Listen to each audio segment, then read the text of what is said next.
ममता बनर्जी और अभिषेक बनर्जी के साथ कुछ भी अच्छा नहीं हो रहा है। पार्टी के ज्यादातर विधायक और सांसद बागी हो चुके हैं, लेकिन सबसे ज्यादा चर्चा ममता बनर्जी और अभिषेक बनर्जी की खास रही टीएमसी सांसद साइनी घोष को लेकर हो रही है। साइनी घोष का पाला बदलकर एनडीए में शामिल होना विपक्ष के नेताओं को रास नहीं आ रहा। हालांकि एनडीए में शामिल होकर साइनी घोष एक बार फिर एक्शन में आ गई हैं और जो लोग ये पूछ रहे हैं कि राघव चड्ढा के बीजेपी में शामिल होने के बाद वो कह रही थी कि वो चड्ढा नहीं है जो पलट जाएंगी, वो घोष हैं और घोष ही रहेंगी, वहीं दूसरी तरफ अभिषेक बनर्जी की मुश्किलें भी बढ़ गई हैं।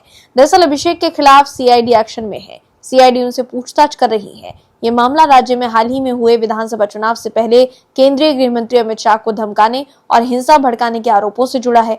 पिछले महीने पश्चिम बंगाल की पूर्व मुख्यमंत्री ममता बनर्जी के भतीजे अभिषेक बनर्जी के खिलाफ बिधानगर शहर पुलिस के अंतर्गत बिधानगर साइबर क्राइम पुलिस स्टेशन में एफआईआर दर्ज की गई थी। साइबर क्राइम पुलिस स्टेशन के अधिकारी पहले इस मामले की जांच कर रहे थे, लेकिन 11 जून को जांच सीआईडी को सौंप दी गई।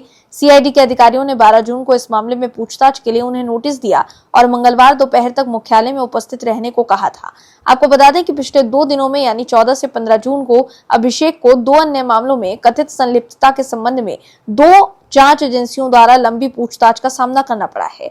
अभिषेक बनर्जी से ईडी ने करीब 11 घंटे तक पूछताछ की। वहीं पूछताछ के बाद अभिषेक बनर्जी ने आरोप लगाया कि पिछले 1 महीने से विपक्ष को डराने धमकाने की कोशिश की जा रही है।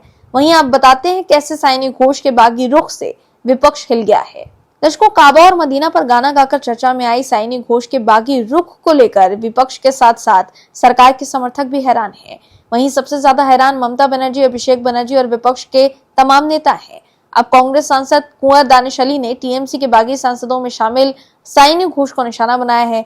उन्होंने साइनी घोष का एक पुराना वीडियो एक्स पर शेयर किया जिसमें वे पीएम मोदी को जोकर बोलती हैं। दानिश अली ने कहा कि अब वो बीजेपी की भक्ति के कसीदे पढ़ेंगी। कांग्रेस सांसद दानिश अली ने टीएमसी छोड़ने पर साइनी घोष पर तीखा व्यंग्य कर एक्स पर एक पोस्ट में साइनी घोष का वीडियो शेयर किया है। ये वीडियो संसद का है। इसमें साइनी घोष कह रही हैं कि अमेरिका के प्रेसिडेंट ने 28 बार एक ही मैसेज दिया पूरी दुनिया को कि ट्रंप ने वॉर रुकवा दिया। पूरा देश बोल रहा है, पूरा विश्व बोल रहा है कि ट्रंप ने नरेंद्र मोदी को जोकर बना दिया।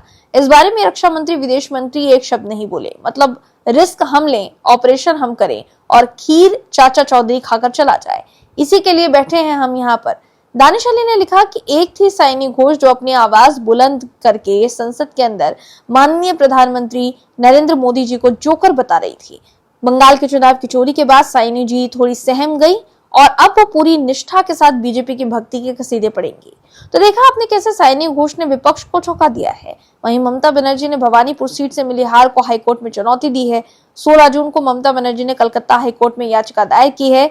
ममता बनर्जी अचानक हाईकोर्ट पहुंच गई, जहां उन्होंने विधानसभा रिजल्ट को लेकर चुनौती दी है। वहीं पूर्व क्रिकेटर और टीएमसी सांसद यूसुफ पठान अब महुआ मोइत्रा के निशाने पर हैं।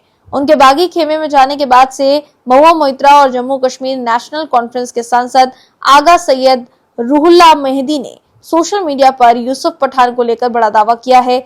श्रीनगर से सांसद मेहदी ने एक्स पर संसद के पिछले शीतकालीन सत्र की एक घटना का जिक्र करते हुए बताया कि जब संसद में पूरा विपक्ष सत्ता पक्ष के खिलाफ हंगामा कर रहा था और टीएमसी सांसद हमेशा की तरह सदन की वेल में निडरता से विरोध प्रदर्शन जता रहे थे, उस दौरान यूसुफ पठान अचानक पीछे हट गए थे। मेहदी ने लिखा कि मैंने एक मुस्लिम सांसद को यूसुफ पठान पर चिल्लाते और उन्हें विरोध से पीछे हटने के लिए कहते हुए सुना। यूसुफ पठान वहां से हट गए और अपनी सीट पर वापस जाकर बैठ गए और उनके चेहरे का रंग बदल चुका था, लगभग कांप रहे थे। मेहदी ने बताया कि मेरे पूछने पर पठान ने बताया कि उस सांसद ने उन्हें बीजेपी के खिलाफ विरोध न करने की चेतावनी दी थी। यूसुफ के मुताबिक उस नेता ने कहा था कि तुम बीजेपी के खिलाफ विरोध क्यों कर रहे हो, खुद को दुश्मन क्यों बना रहे हो, वो गुजरात में तुम्हारा घर बुलडोजर से गिरा देंगे। श्रीनगर के सांसद ने आगे ये भी बताया कि उस समय महुआ मोइत्रा ने यूसुफ पठान को ढांढस बंधाते हुए कहा था कि टीएमसी उनके साथ खड़ी है और कोई उनके परिवार या उन्हें छूने की हिम्मत नहीं कर सकता। मगर अब यूसुफ की बगावत के बाद मेहदी ने कहा कि यूसुफ ने पीठ में छुरा घोंपा है। मेहदी की पोस्ट पर रिप्लाई करते हुए महुआ मोइत्रा ने लिखा कि हाँ सर, याद है, ये असदुद्दीन ओवैसी थे जो यूसुफ पठान को चेतावनी दे रहे थे।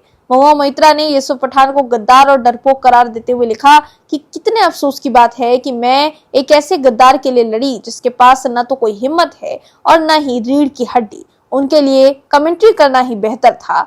तो देखा आपने कैसे महुआ मोइत्रा तिलमिला गई हैं और यू टर्न लेकर वो यूसुफ पठान जो देश के लिए क्रिकेट खेल चुके हैं उन्हें गद्दार कह रही हैं। Bureau report OMH news. आप दर्शकों से विनम्र निवेदन है कि चैनल को सब्सक्राइब जरूर करें